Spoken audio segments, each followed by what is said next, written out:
नमस्कार दोस्तों, मैं अभिषेक झा मैथिफाई क्लासेस में आपका स्वागत करता हूं। तो आज जो है हमारा होने वाला है एक्सरसाइज 1.2 क्लास 10th का। ठीक है। आज हम रियल नंबर यानी जो फर्स्ट चैप्टर चल रहा था उसका एक्सरसाइज 1.2 करेंगे। हमने 1.1 एक्सरसाइज और इंट्रोडक्शन वाला पार्ट हमने कर लिया है। जिसने फर्स्ट वीडियो नहीं देखी है वो यहाँ पर आई वाले बटन पर क्लिक करके वो देख लीजिए, उसमें जाके क्लियर हो जाएगा। ठीक है, चलो। इसमें करना क्या है, हमें इसमें बताना है कोई संख्या है, कोई संख्या है, कोई नंबर है। जैसे मैंने बोल दिया √2। क्या ये संख्या एक अपरिमेय संख्या है? क्या ये संख्या अपरिमेय संख्या है?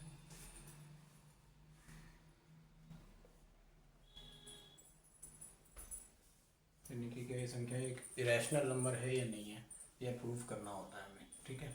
उससे पहले मैं कुछ बेसिक नॉलेज के बारे में बता दूं। ये हमें प्रूफ करना होता है, ऐसे क्वेश्चंस आते हैं, लेकिन पहले हमें बेसिक नॉलेज पता होनी चाहिए।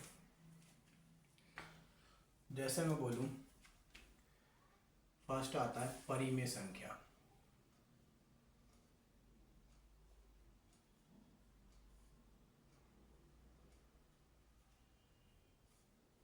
जिसको हम बोलते हैं रैशनल नंबर।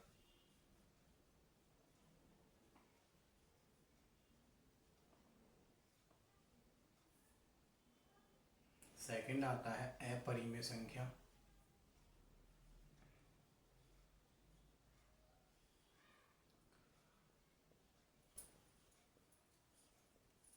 जिसको बोलते हैं इरेशनल नंबर।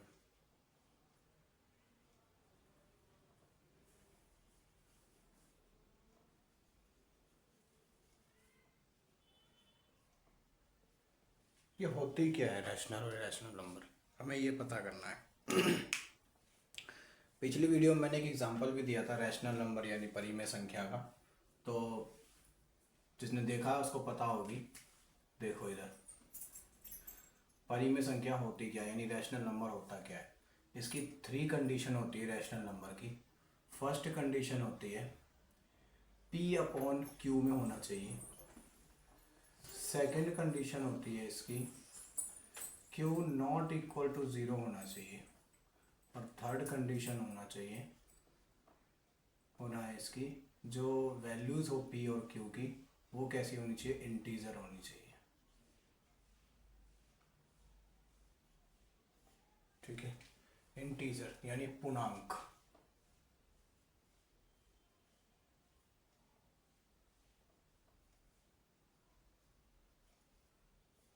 पूर्णांक होना चाहिए। P/Q का मतलब क्या है, 1/2 होना चाहिए। अगर मैं 1/0 कर दूँ तो ये कभी भी हमारा परिमेय संख्या यानी कि रैशनल नंबर नहीं होगा। ठीक है। 1/2 एक इंटीजर नंबर है, हाँ है इंटीजर नंबर है। Q नॉट इक्वल टू 0 है, हाँ Q नॉट इक्वल टू 0 है। ठीक है। P/Q में है, P/Q में अगर तीनों कंडीशन लाइज करती है तो ये हमारी क्या हो जाएगी, एक रैशनल नंबर हो जाएगी। ठीक है। तो ये 3 कंडीशन है जिससे हमें पता लगता है कि रैशनल नंबर है या नहीं है। ठीक है। इसमें देखो, इसमें ऐसी कोई कंडीशन लाइज नहीं करती है। ठीक है। इसमें ना तो कोई P/Q में होना चाहिए, कोई सा भी नंबर P/Q में ना भी हो तो भी कोई दिक्कत नहीं है। Q नॉट इक्वल टू 0 हो या ना हो तो भी कोई दिक्कत नहीं है, कोई प्रॉब्लम नहीं है। इंटीजर नंबर है नहीं है कोई प्रॉब्लम नहीं, मतलब इसमें कोई कंडीशन भी ऐसी नहीं लगती है। ठीक है। तो हमारे पास में जो परिमेय संख्या यानी रैशनल नंबर है, इसके कुछ एग्जांपल्स हैं, मैं यहाँ लिख देता हूँ। रैशनल नंबर के कुछ एग्जांपल्स लिख देता हूँ। अच्छा, इसके जो रूट होते हैं, रूट भी एकदम प्रॉपर होने चाहिए। ठीक है। दूसरा, अगर हमारे पास में मान लो 1/100 दे रखा है, अगर ये पूरा पूरा डिवाइड हो रहा है चाहे पॉइंट के बाद ही क्यों ना हो, तब भी हमारे पास में एक रैशनल नंबर हो जाएगा। कितना आ जाएगा यहाँ पर, अगर मैं यहाँ पर करूँ तो कितना आएगा, 0.01 आ जाएगा। ये रैशनल नंबर हो गया। लेकिन अगर ये डिवाइड ही नहीं हो रहा है तो ये रैशनल नंबर हो जाएगा। ठीक है। तो एग्जांपल के लिए हमारे पास में हो जाता है 1/2 और दूसरा रूट का ही बता देता हूँ मैं। जैसे √4 है और नीचे √5 है, तो √5 की कोई एक्चुअल वैल्यू तो है ही नहीं, √5 की कोई एक्चुअल वैल्यू नहीं है, लेकिन √4 की है, यानी 2/√5 हो गया ये। तो ये कभी भी रैशनल नंबर नहीं बनेगा। √4/√25 दे रखा है, तो क्या बनेगा 2/5, ये रैशनल नंबर हो जाएगा। ठीक है।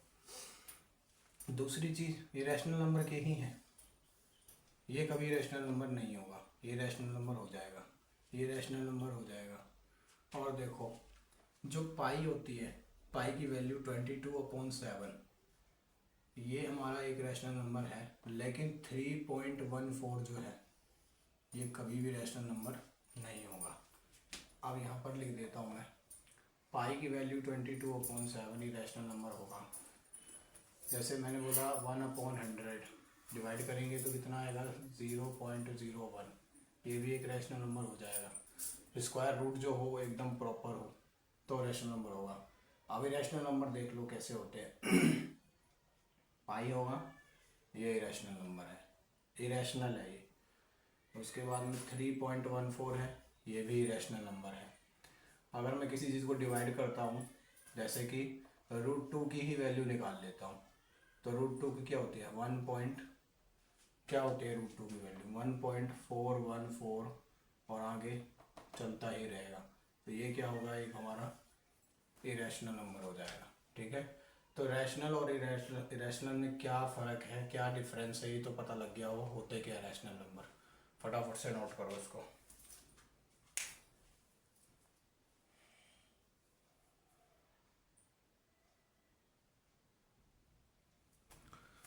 चलो अब देखो इधर। ये क्वेश्चन है, √3 एक अपरिमेय संख्या है या नहीं है। ठीक है। तो √3 एक अपरिमेय संख्या है या नहीं है, ये हमें क्या करना है, सिद्ध करना है, प्रूव करना है हमें।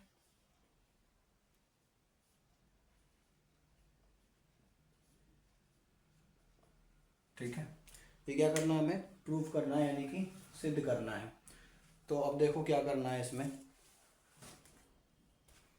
यहाँ दे रखा है, जब भी हमें ऐसा क्वेश्चन दिखेगा तो हमें इसका उल्टा मान लेना है। कि इसने बोला है कि ये एक अपरिमेय संख्या है, हम बोलेंगे नहीं ये परिमेय संख्या है, हमें उल्टा मानना है इसको, तभी हम सिद्ध कर सकते हैं। तो फर्स्ट दे रखा है इसमें कि मान लो कि इसके विपरीत, मैंने ही बोला ना कि मान लो कि इसके विपरीत यानी इसका उल्टा, कि √3 जो है एक परिमेय संख्या, हमने मान लिया इसको। ठीक है। Let opposite √3 is a rational number. ठीक है। मैं बोलते भी जा रहा हूँ, इंग्लिश में लिखूंगा नहीं लेकिन। ठीक है। Let opposite √3 is a rational number. ठीक है। अब इसने बोला है कि हम ऐसे दो पूर्णांक p और q नॉट इक्वल टू 0 प्राप्त कर सकते हैं जो √3 इक्वल्स टू p/q के रूप में है। यानी इसने बोला है कि हम जो क्या करेंगे, two integer number p and q not equal to 0, p and q not equal to 0 है, जो क्या है हमारे पास में √3 इक्वल्स टू p/q है। उसके बाद में बोला है यदि p और q में एक के अतिरिक्त कोई उभयनिष्ठ गुणनखंड हो तो हम उस उभयनिष्ठ गुणनखंड से भाग देकर p और q को सह अभाज्य बना सकते हैं। ठीक है। वरना ऐसा करो, मैं ये कर लो, उसके बाद इंग्लिश में मैं लिखवा देता हूँ। ठीक है।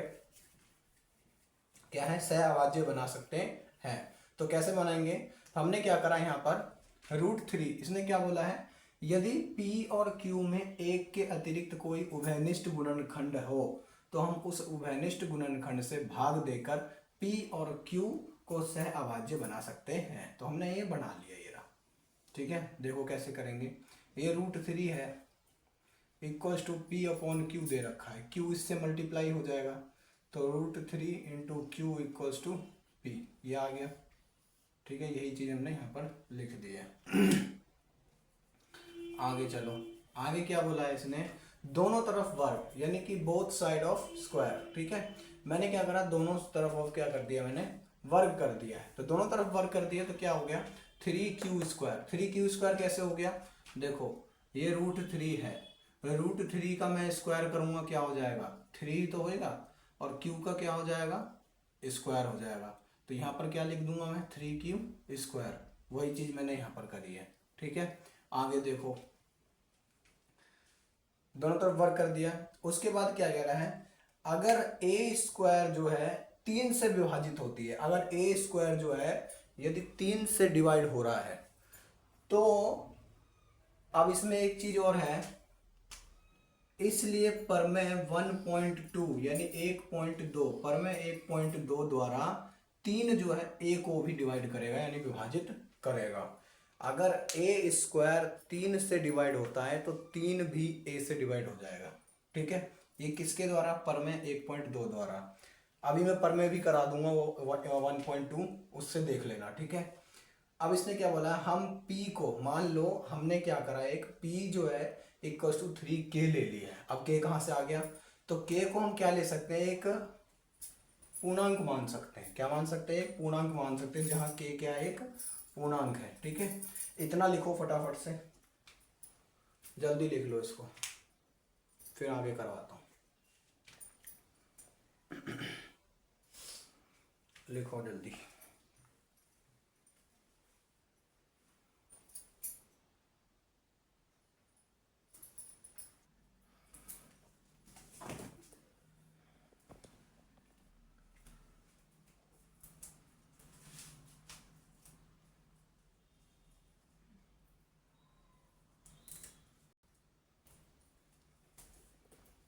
देखो, अब इसमें पहले लिखवा दिया था, अब आगे का है, आगे का देखो। इसमें आगे क्या है, p के इस मान को, जो मान हमने p का निकाला था, उसको हम किस में रखेंगे, 3p² में p², ठीक है।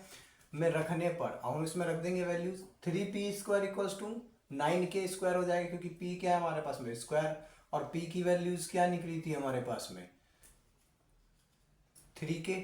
3k के अंदर रहने p² के अंदर रख दिया तो 9k² = में, अब यहाँ पर क्या हो जाएगा, k 3q², 3 इधर मल्टीप्लाई में, इधर डिवाइड में, 3 3 इधर 9, यानी q² कितना आ जाएगा, 3k² आ जाएगा, ठीक है। आगे देखो, इसमें बोला है, इसका अर्थ यह है कि q² जो है, जिस तरीके से हमने p के साथ करा था वैसे ही q के साथ भी करेंगे। इसने बोला है इसका अर्थ यह है कि q² जो है वो 3 से भी विभाजित है। पहले बोला था उसने कि p² जो है वो 3 से विभाजित है, ऐसे ही q² जो है वो भी 3 से विभाजित है। इसलिए परमेय 1.3 यानी 1.3, पहले परमेय 1.2 लगा था, परमेय 1.3 लगा है, के द्वारा q भी 3 से विभाजित है। q भी किससे विभाजित है, 3 से विभाजित है। अतः p और q में कम से कम एक उभयनिष्ठ गुणनखंड 3 है। यानी कि अगर उभयनिष्ठ गुणनखंड 3 ना होता तो हमारे पास में क्या आता है, एक परिमेय संख्या आ जाती, लेकिन एक उभयनिष्ठ गुणनखंड कम से कम 3 है। इसीलिए अतः इसमें विरोधाभास आ रहा है। क्या आ रहा है कि विरोधाभास प्राप्त होता है कि p और q जो है एक सह अभाज्य आ गया। क्या आ गया, सह अभाज्य आ गया है। इसलिए √3 क्या हो जाएगा, एक अपरिमेय संख्या आ गया है। उम्मीद है ये क्वेश्चन समझ में आया होगा। ये क्वेश्चन जो है हमेशा 3 मार्क्स में आता है बोर्ड में, चाहे CBSE हो या HBSE हो, इसमें 3 मार्क्स में क्वेश्चन आता ही आता है, ठीक है। तो इसको अच्छे से कर लेना। अब जो है, जो बच्चे हिंदी वाले उन्होंने समझ लिया है, अब एक बार इंग्लिश वाले बच्चों के लिए भी मैं लिखवा दूं, ठीक है। चलो जल्दी से इसको नोट कर लो।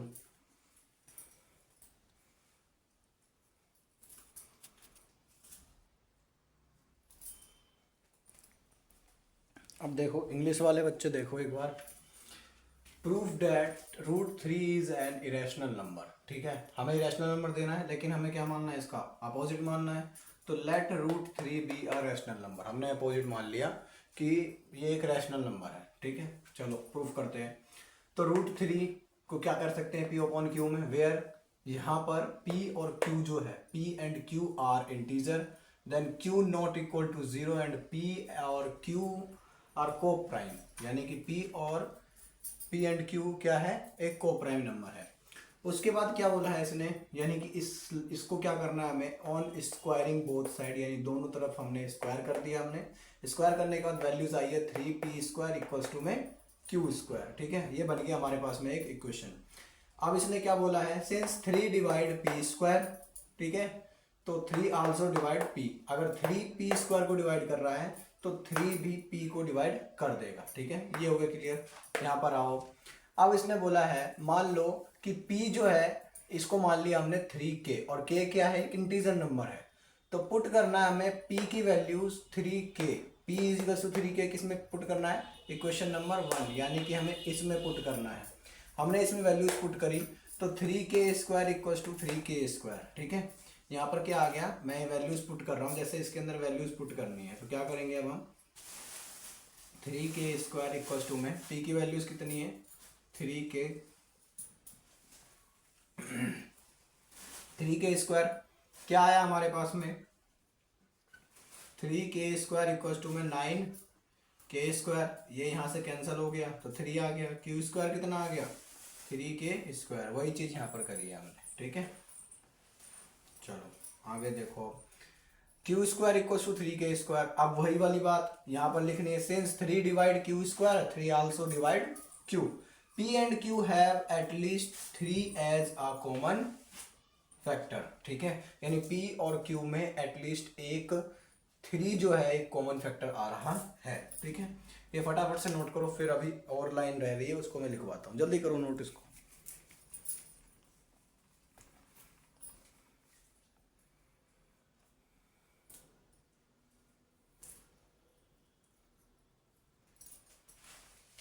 अब देखो इधर, अब हमारे पास में लास्ट लाइन ये थी कि the assumption that p and q are co-prime, यानी कि अपवाद है, अपवाद या विरोधाभास है कि p एंड q क्या है, एक को प्राइम नंबर है।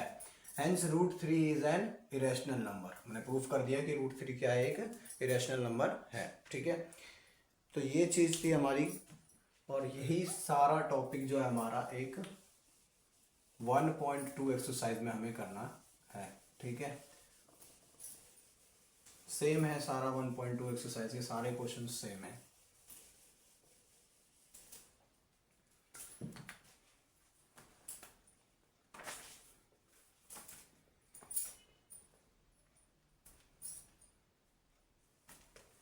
और जो प्रमेय था 1.2 और 1.3, उसमें जो पी क्यू को पी स्क्वायर जो है वो 3 से डिवाइड हो रहा है, 3 जो है वो भी पी को डिवाइड कर रहा है, वही हमारा प्रमेय है। ठीक है, 1.3 भी यही सेम टू सेम है, इसको करवाने की जरूरत नहीं है। ठीक है, आगे देखो, अब आपको करना क्या है, इसमें एक्सरसाइज नंबर फर्स्ट क्वेश्चन है रूट 5 का। इसमें एक क्वेश्चन दे रखा है हमें, रूट 5 का क्वेश्चन दे रखा है। सेकेंड क्वेश्चन दे रखा है हमें 3 + 2 रूट 5, और थर्ड क्वेश्चन इसमें दे रखा है 1/√2। थर्ड क्वेश्चन के पार्ट है हमारे पास में, इसमें फर्स्ट पार्ट दे रखा है 1/√2, उसके बाद में दे रखा है सेकंड पार्ट दे रखा है हमें 7√5, और थर्ड पार्ट दे रखा है हमें 6 + √2। ठीक है, अब हमारे पास में जो क्वेश्चंस है मैंने दोनों तरह से करवा दिए हैं, इंग्लिश में भी और हिंदी में भी। कुछ समझ में नहीं आए तो बता सकते हो। अब ये क्वेश्चंस जो है आपके लिए, ये है होमवर्क के लिए, ये होमवर्क का क्वेश्चन है। ठीक है, कोई भी डाउट हो तो आप कमेंट में एक बार पिन कर देना कि ये क्वेश्चन डाउट में हो रहा है। नीचे हमारा व्हाट्सअप चैनल का लिंक है, उसको जल्दी से जा करके ज्वाइन कर लेना, उस पर सारे आंसर्स मिल जाएंगे फिर। ठीक है, उम्मीद है आज की क्लास अच्छी लगी होगी और अच्छे से पढ़ो। ठीक है, ओके, टाटा, बाय बाय, जय श्री राम, जय हिंद।